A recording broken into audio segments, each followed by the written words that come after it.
Hi guys. A little bit late start, so we can give everyone a few more minutes to try to get in, alright?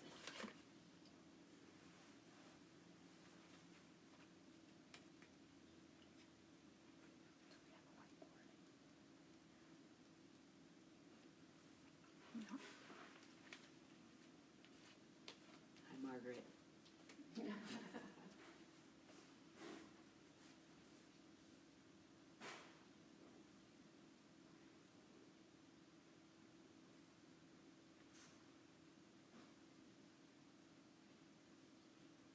You catch me looking down, so I look at my notes to keep everyone on track. How's everyone doing today?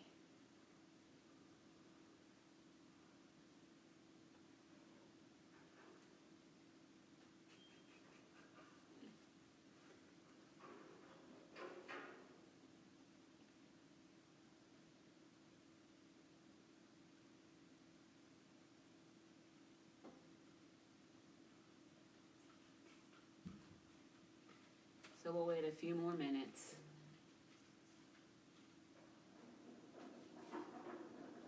Just checking the time here.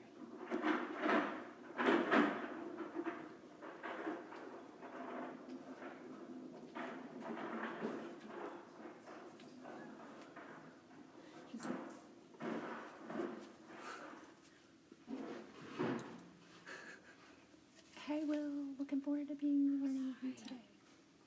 We already got the pirate jokes coming out. Arr. Alright, what time do you have? 1:34. Okay, we'll wait another minute.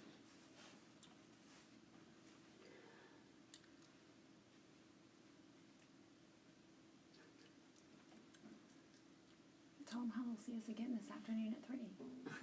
You'll see me again this afternoon at 3. I'll do my best to speak up when I get started here. And I will know how to get connected better. hopefully we won't have the same technical difficulties as we did this time. Alright everyone, we're going to go ahead and get started on pirates. I wish you could see the PowerPoint I made, but I haven't figured that part out yet.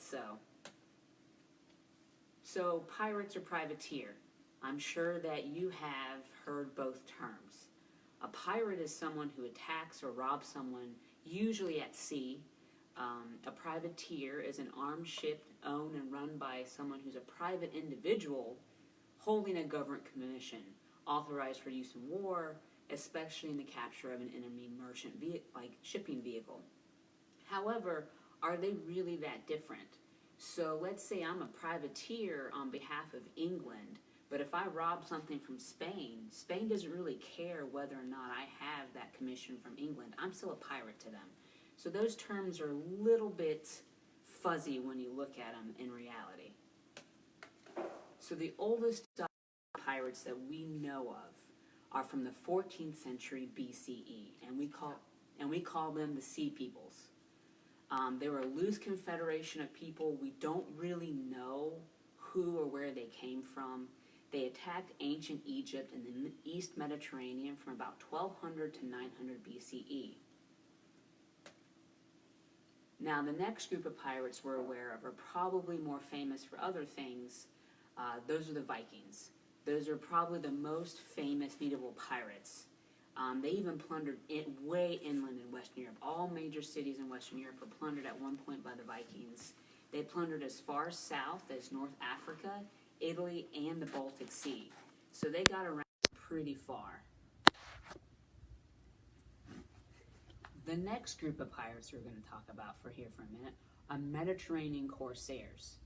Now, I know everyone has this idea of a pirate being someone like Johnny Depp in Pirates of the Caribbean, but those are not really what most pirates look like. The Mediterranean Corsairs at least equaled the numbers of Caribbean pirates, but we think there's actually a greater number of Mediterranean Corsairs than there ever were Caribbean pirates. They usually had small ships called galleys. They were really nimble, lightly armed, but heavily manned.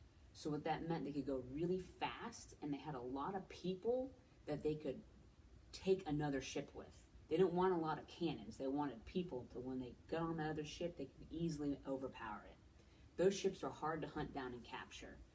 They were government officials who tried to go after the pirates in the Mediterranean, and they thought the best way to go after them was actually use their own ships because big gunships couldn't keep up with their galleys.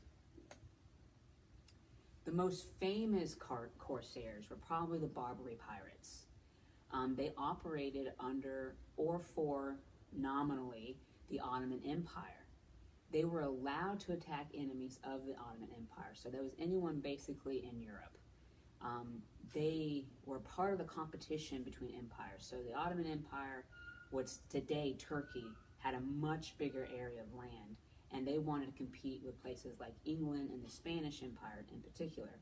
So they allowed these pirates to go after Spanish merchant vessels on Ottoman behalf. Ottomans wanted to use these Barbary pirates and others to gain control of the Mediterranean Sea. The Mediterranean Sea was a huge hub of trade. It still is, but at this time even more important. So one of the coolest places, we're going to shift a little bit off the coast of Africa to another group of pirates. Madagascar. We've all probably seen the movies with the lemurs and stuff like that, but Madagascar actually, for Western purposes, started as a pirate haven. It's the big island off the coast of Africa in the Indian Ocean.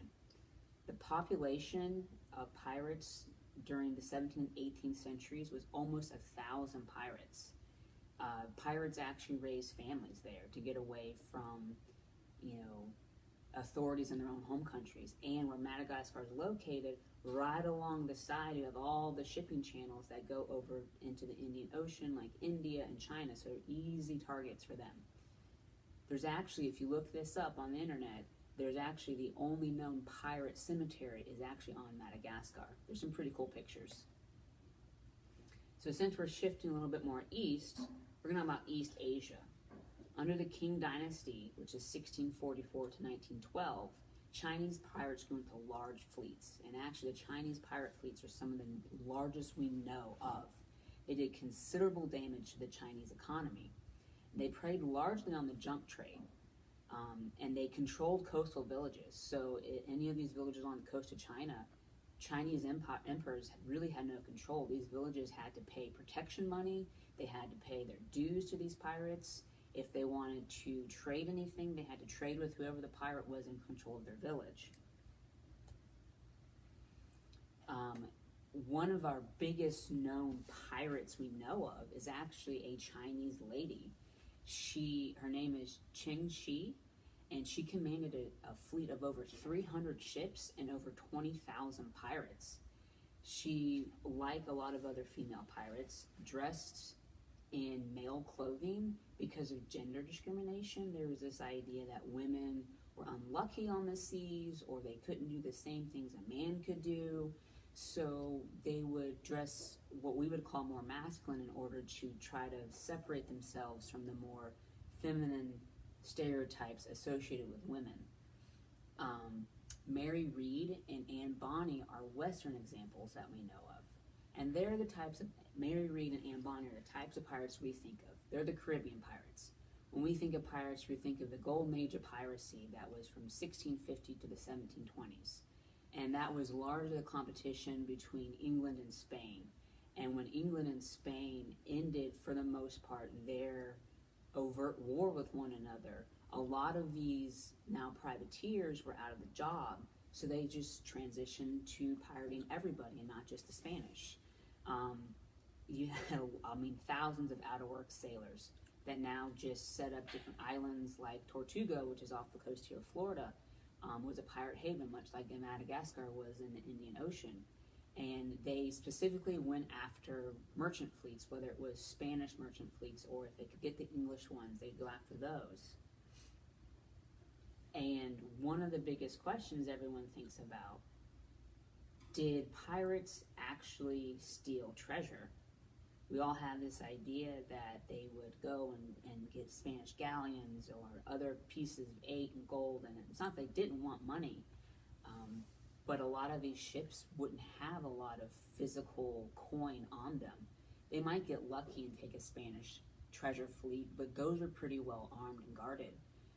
So what they would go after are things like rum and sugar and supplies that were, in some cases, more valuable than the gold pieces they could get. They could sell those.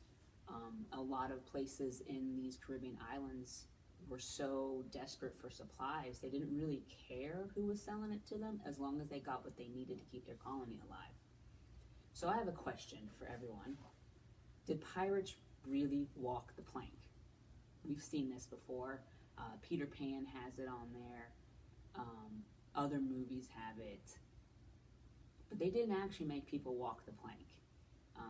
It was actually because of Peter Pan that we have this idea of pirates walking their victims, making them walk the plank.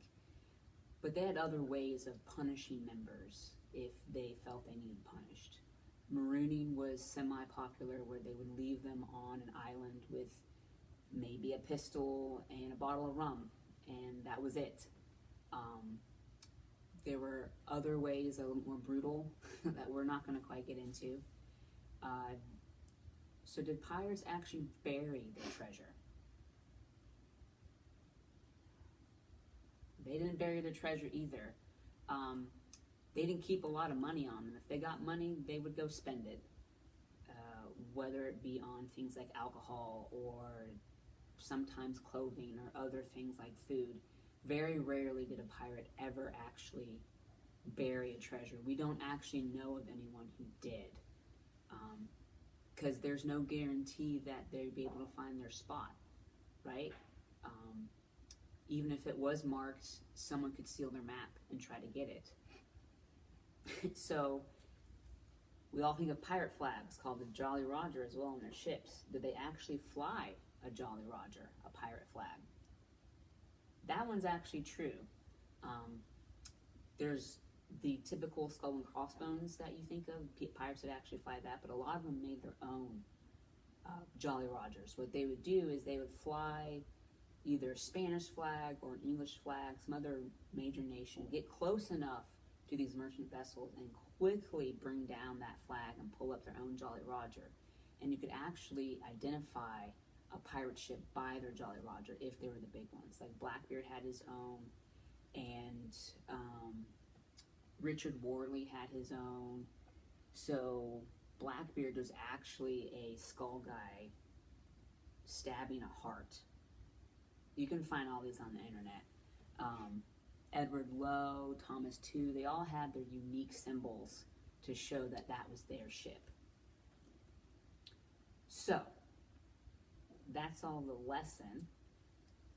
Just because pirates did not make pirate maps, it does not mean you can't make your own for a little bit of fun, right? I don't know how else is going to come out. So I just made my own. All you need is some brown paper, or if you don't have brown paper, if your parents will let you, you can stain it with tea water. I use crayons, but you can use markers, colored pencils, whatever it is you have. And then all you need to do is outline your island the way you think it should look, figure out where you're going to bury your treasure, mark it with an X, and then put any kind of landmarks. I tried to put some palm trees, but your island can look however it is you want it to look. You could put caves, you could put ponds or rivers, anything like that. So does anyone have any questions?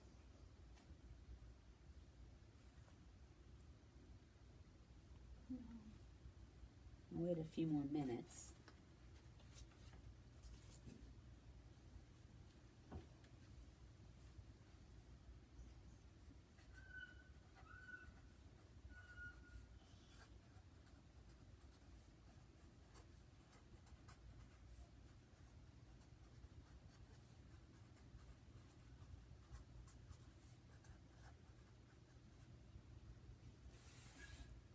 So do y'all plan on doing your own pirate treasure hunt?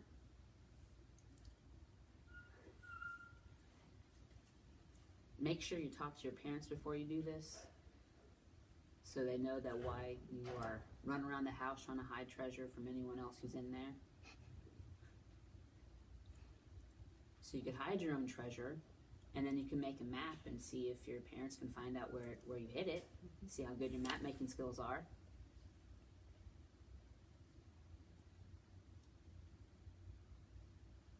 Well, if no one's got any questions for me, if anyone has a history topic they would like to see, let me know. Next week we're going to do helicopters. But if you want something different, I'm all for giving you whatever it is topic that you want. Alrighty? Y'all have fun.